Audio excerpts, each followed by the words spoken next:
and welcome to the video for April's gardening box. We've got a really good selection of perennial plants for late spring and through into early summer for you this month, and really nice selection. So the first plant we've got is iris. This is an iris Langport wren. These lovely purple bronzy flowers, petals, and it's actually slightly scented, this one, so that's a really nice one. As much sun as you can give it, and really a fairly well drained soil. If your soil's on the heavy side, incorporate plenty of grit in with the planting hole and around the area just to try and promote the drainage. Next plant we've got for you is Verbena bonariensis lollipop. This one's slightly shorter than the normal Verbena bonariensis, which gets to that sort of height, sort of 4 foot high. This one's only 2 feet in height, so you kind of want to put it front into the middle of a border. It's a really good plant for pollinators, bees, butterflies, all love it.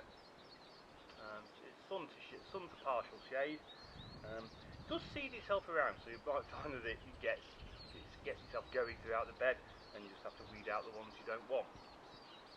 If you cut it down early spring, and sometimes it helps if you give it a mulch of compost over the winter. That just protects it from the worst of the winter. The next one's this one, which is a salvia. This is Salvia Royal Bumble. It's a really delightful name, and has these really vivid red flowers. I really like this. Salvias are actually part of the sage family, so they're aromatic as well. Brush the foliage, you get a very sagey smell. Best thing to do with these is leave the old flowering growth from this year on over the winter. Mid-spring, sort of when we're sort of actually worse to the winter weather and the frost, if you cut it down on this one, you take it down to that sort of height where you see the new growth coming from. And again, a bit of a mulch over the winter doesn't do them any harm at all. Then we have a thalictrum. Thalictrums are excellent plants. This one's Thalictrum black stockings. It's got these lacy foliage and very dark purple, almost black flowers. This sort of spray of a fluffy flower head on. They're really nice. You want to plant them towards the back of bed. If you can plant them so they've got some light through them, you get the best of this sort of fluffy texture that they have. They are a little bit prone to slugs, so you will need to give this a bit of slug protection. Certainly for the first couple of years, until they get into a decent sized plant. Then they sort of will hold their own. The next one is a fern. This is Blechnum spicant. Really nice little fern, this one. I like this one a lot. Have these very coppery bronzy new stems. Get woodland plant, this one obviously, so you'll get this if you're in a shadier garden. Obviously woodland has all the ferns, so it likes woodlandy type soil effectively. So if you can incorporate some leaf mould or organic material when you're planting it, they really like that. And then we have Epimedum.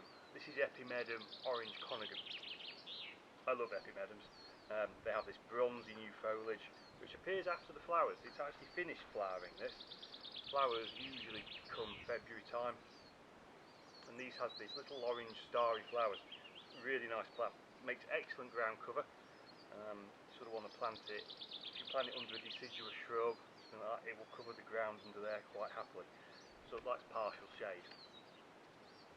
Or full sun, so it will take being in a bed at the front on its own. Because they run, it spreads by running out through the soil. You can sort of make a reasonably wide hole for it rather than deep. It will appreciate that. The best thing to do with these is cut off, because they're evergreen. It will retain all this foliage over the winter. If you cut that off early February time, then you make the most of seeing the flowers as they appear. And finally we have this geum. Lovely scarlet one, this. I like these a lot.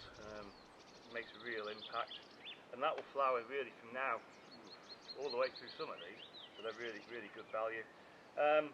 Front of the bed again, and they will these flower stems, as they get bigger, they'll float and flop through other plants and soften other things, so you can plant it at the base of a rose, something like that.